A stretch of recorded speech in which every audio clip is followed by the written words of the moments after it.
So thanks to everyone for making it back for coffee for the second half of our morning session.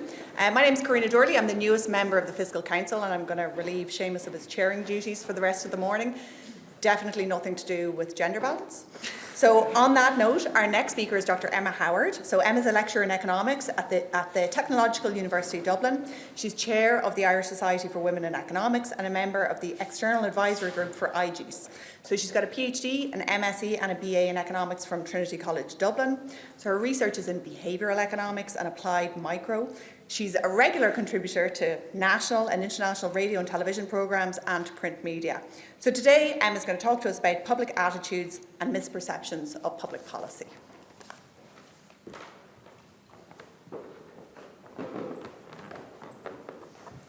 Hi everyone, thank you Karina. So I'm also addressing the gender balance in the second half of the programme here as well.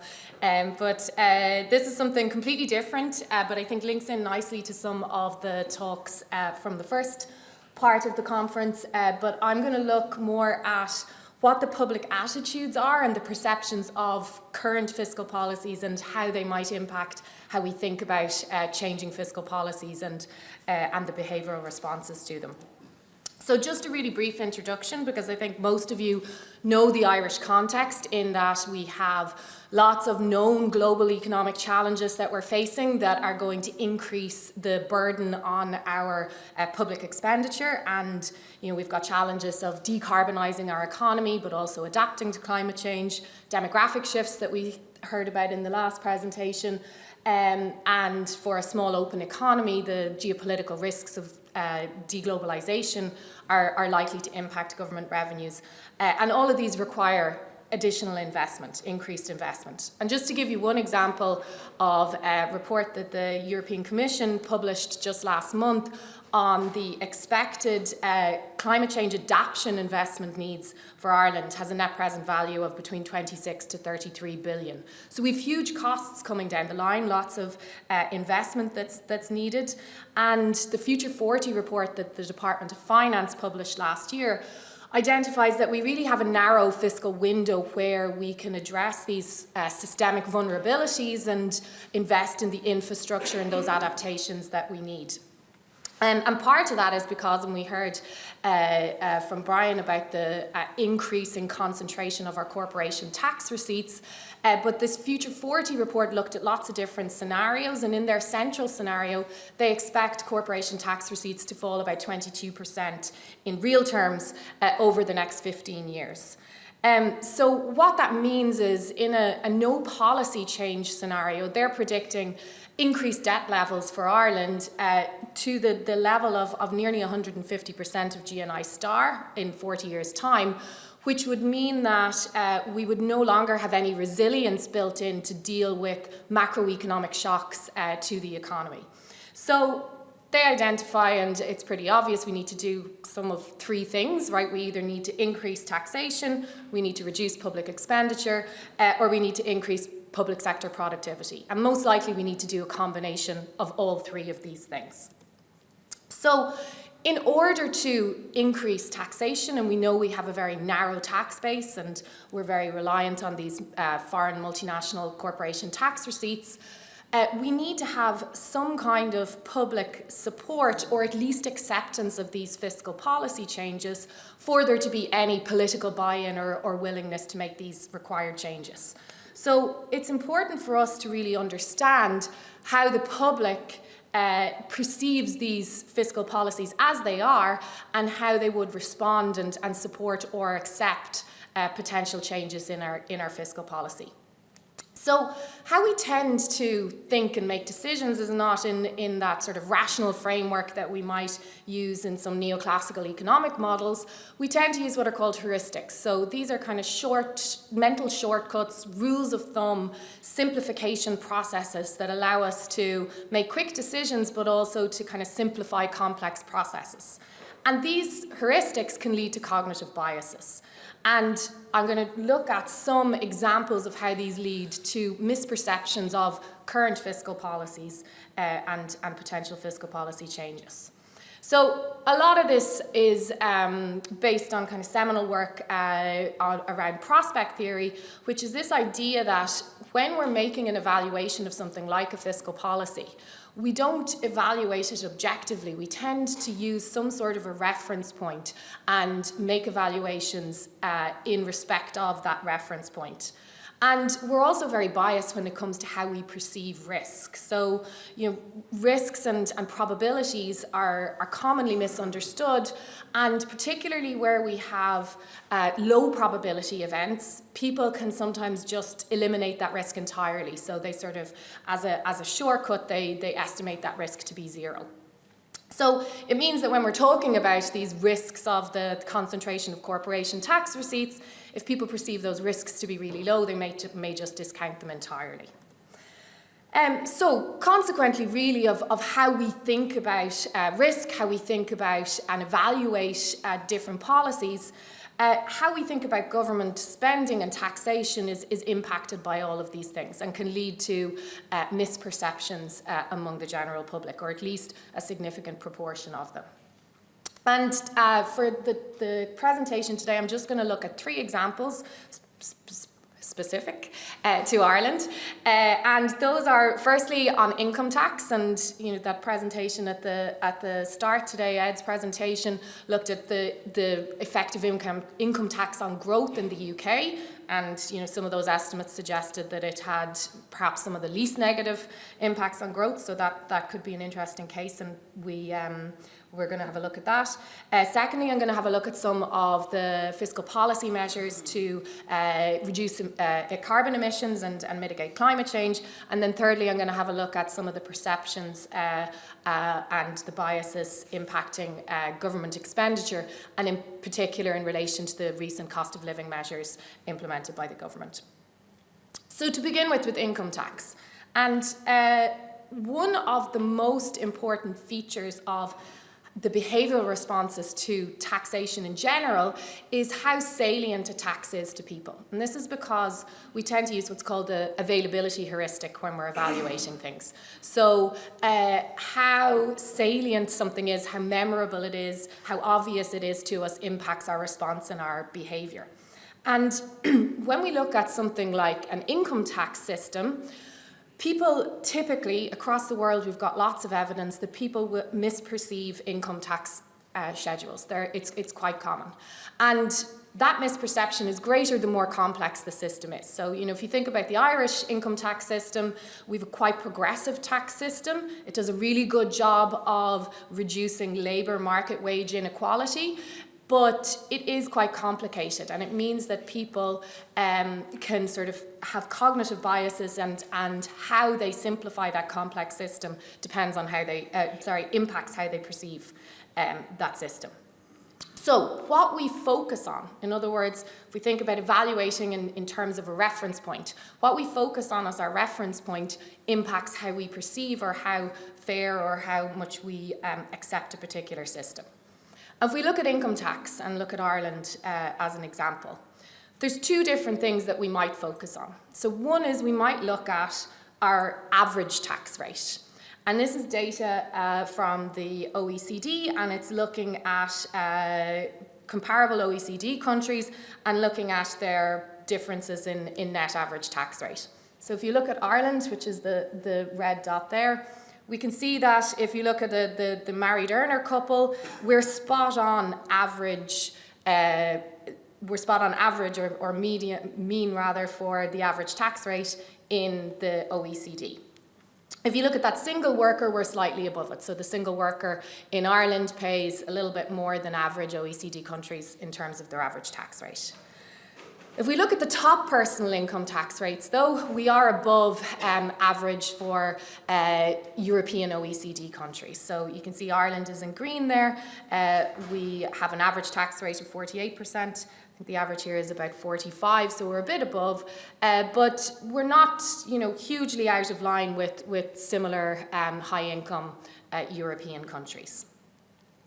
So if we think about which of those measures people focus on, that's going to impact how they perceive our income tax system. And we see that when taxpayers are looking at taxation, they engage in something called schmeduling, which is a hard word. So try saying that 3 times fast. But it's essentially where they construct this mental representation of nonlinear incentive schemes, right? So they just try and simplify it. And they do this in one of 2 ways. One is they use what's called the ironing heuristic, right? So as a shortcut, rather than to try and look through all of this complex system, they just focus on their average tax rate. And they think about, okay, this is the average tax that I pay, and that's what I think about. The other approach they might take is something called the spotlight heuristic. And that's where you focus on one number, typically your marginal tax rate. So rather than thinking about how much tax you pay across your whole income, you focus on, perhaps if you take on extra work, the amount of that income that is taken out in tax from that additional income you earn. So, if you are an earner who is in the higher tax bracket in Ireland, that marginal tax rate appears much higher, and if you spotlight on that, you're going to be less happy with the level of tax that you're paying.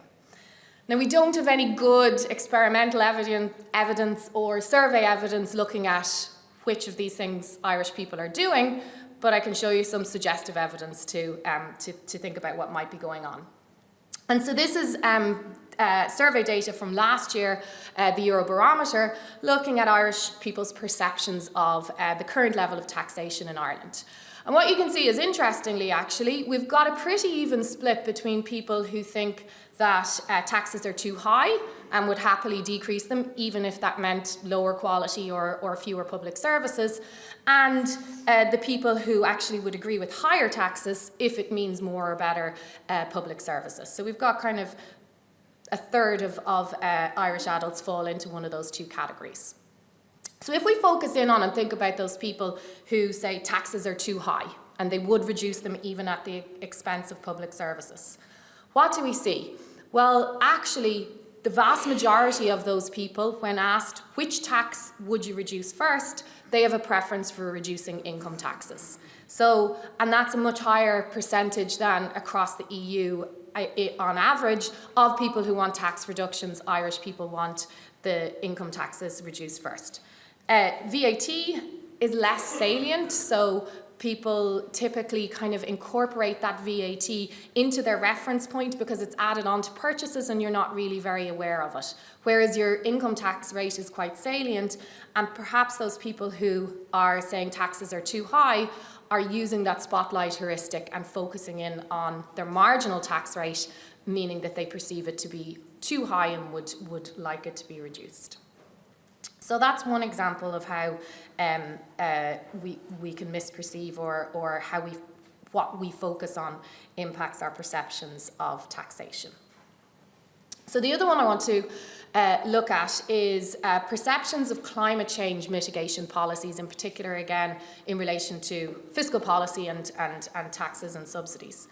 And one of the things and one of the reasons why carbon taxes tend to be a little bit controversial and there can be lots of debate about the level and so on, is that there is heightened salience because they are often discussed and debated, and there's a lot of opposition to the implementation of carbon taxes. So they tend to be very salient, and really, in general, there's lots of evidence that show that the politicians prefer, when it comes to climate change policies, they prefer the carrot to the stick approach. In other words, they would much prefer to subsidise green or pro-environmental behaviours than to tax high carbon emissions goods or behaviours. And the issue with this, of course, is that subsidising rather than taxing inadvertently increases emissions, because in anticipation of perhaps higher carbon taxes down the line, you have things like increases, for example, in oil production and so on. So what do we see in the Irish context when it comes to these types of policies? Well, the general public also prefer carrot policies to stick policies. And there's the ESRI have done some nice work on this, but this graph is from the EPA's Climate Change in the Irish Mind report, where they categorise respondents to the survey into kind of 4 groups. So those alarmed are those who are most worried about climate change, whereas the doubtful are the ones who are not really entirely convinced that climate change is a thing. But what you can see is if you look at this graph here, so this is the support for government grants to make electric vehicles more affordable. You can see the vast majority of those who are concerned with climate change support them at least somewhat. Even within the doubtful, you've got about 40% of people who are doubtful we even need to mitigate for climate change. They still support these subsidies on electric vehicles. But if we look at the stick policy, what do we see? Well, this is a support for taxes on cars that use petrol or diesel. And even among the alarmed, we don't have, we only have 40% who strongly support these higher taxes. And if you go down to the cautious or the doubtful, we've got huge percentages who are completely opposed to these policies. So, one of the reasons for this is because people typically tend to be loss averse. And loss aversion is where you feel more keenly a loss than you would feel the benefit of an equivalent gain. So if we think about a taxation, we think of it in terms of it's a loss, we're losing money, but the equivalent tax, we don't benefit as much in terms of how we feel about it if a subsidy of a similar amount is applied. Now, the interesting thing here is that, of course, because consumers are loss averse, they respond more to taxation than they do to subsidies. But one of the things that can happen with taxes is they can be incorporated into your reference point over time. So where we're putting taxes on goods and leaving them at the same level, they become part of the reference point. So often they need to be frequently changed over time in order for them to be salient. And it's one of the things we see in Ireland, in the budget each year, if there are increases in carbon tax, if those are going on petrol and diesel, there's a huge amount of salience because it's one of the big talking points, and actually that enhances their effectiveness. But subsidies can actually create this anticipation of supports in other areas. So what subsidies can do is they can delay adaptation of other behaviours or delay purchase of other pro-environmental or green goods. So they have this sort of double effect of not being quite as effective, but also perhaps delaying other behavioural shifts that are needed.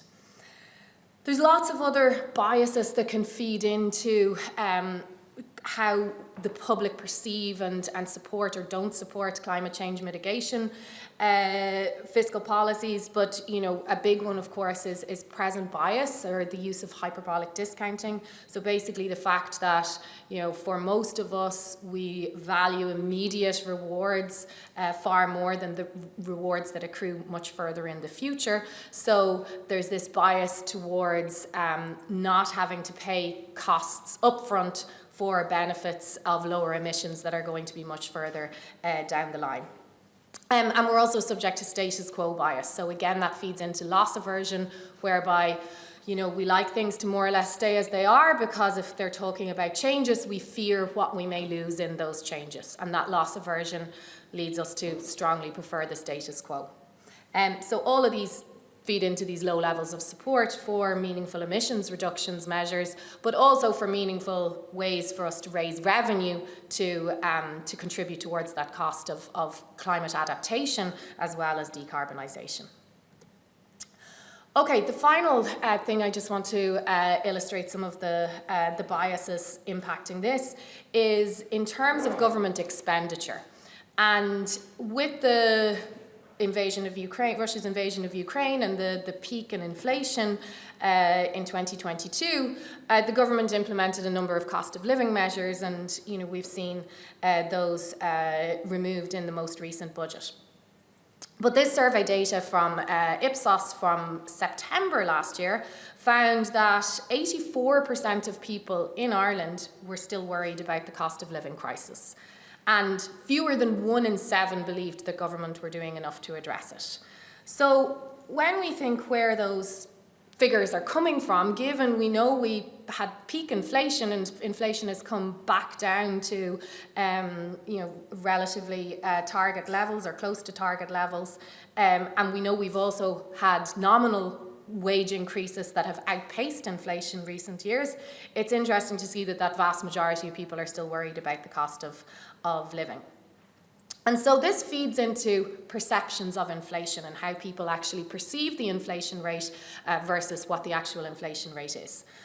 And what we see is that the perception of inflation is systemically biased towards those inflation rates of the goods we purchase most frequently. Okay, so again, this is an availability bias. And the central bank has some really nice data on this. And what's really interesting here is if you look to where actual inflation, which is in the dark blue bars, peaked. So where we had peak inflation in 2022, perceptions of inflation rates were fairly close. But as that inflation rate fell, that perception gap actually widened. So to the extent that if we look to 2024, people's perception of inflation is hugely higher than the actual inflation rate. So this gap is actually widening as the cost of living is decreasing, or the rate of rise in the cost of living, shall we say, is decreasing. And this is very much down to this frequency bias and the salience of prices, and in particular the fact that grocery prices were making up a lot of the overall headline inflation figures. Because if you think about the prices of goods that have continued to increase, perhaps at a higher rate than the headline inflation rate, those are the goods that consumers purchase more frequently, right? So you might be buying goods in the supermarket weekly or a couple of times a week, and those are really salient, whereas you don't notice what's happening to those prices as much of goods that you're buying infrequently, monthly or quarterly or yearly. So this means that this gap has actually widened as inflation has fallen. The other thing that might be going on here as well is that we did have repeated one-off measures. So, the one-off measures were repeated several years. So when they're repeated 3 times, they're not anymore sort of one-off measures. They're actually incorporated into people's reference points. So it becomes an expectation that these measures, so things like the universal measures that were implemented, like the electricity credits or the double payments of children's allowance, and because of those measures being repeated, people kind of factored them in and thought about them in their budgets. So they were anchored on this notion that they would get these supports, and the removal of them because they're loss averse made them think more or worry more about the cost of living. There's also some other really interesting evidence, both suggestive evidence and experimental evidence, that shows that people engage, so we know people engage in a process called mental accounting, where we should think about money as being fungible. So I have an amount of income, and that income, really any euro is the same as any other, and I can spend it on anything. People don't. They tend to kind of keep money in particular buckets and label it differently depending on its source. And one of the things that we see in the literature is that how benefits, for example, or social welfare transfers are labelled can influence how they're spent. So there's good evidence that if you give people a fuel allowance, they are much more likely to spend it on fuel or spend it on heating than not. So if we think about the framing effects then, the fact that a lot of these measures were framed and the budgets were framed as cost of living budgets, it means that even though we know from the aggregate data that a lot of households are absolutely fine, they don't need these measures, that worry of the vast majority of adults is down to the fact that this sort of mental process of saying now my cost of living measures are removed, and that money was kind of in their heads what they were going to use to deal with these cost of living increases. So they feel that loss quite keenly and therefore worry about its impact. So I'm going to leave it there. So I guess that the sort of headline message here is that when we think about and when we're articulating fiscal policy changes that might be required or when we're designing optimal fiscal policy, some of those biases and some of the ways that people perceive policies are really important in thinking about the actual impact and how effective they will be in terms of our outcomes. So I'll leave it there and I look forward to questions. Thank you.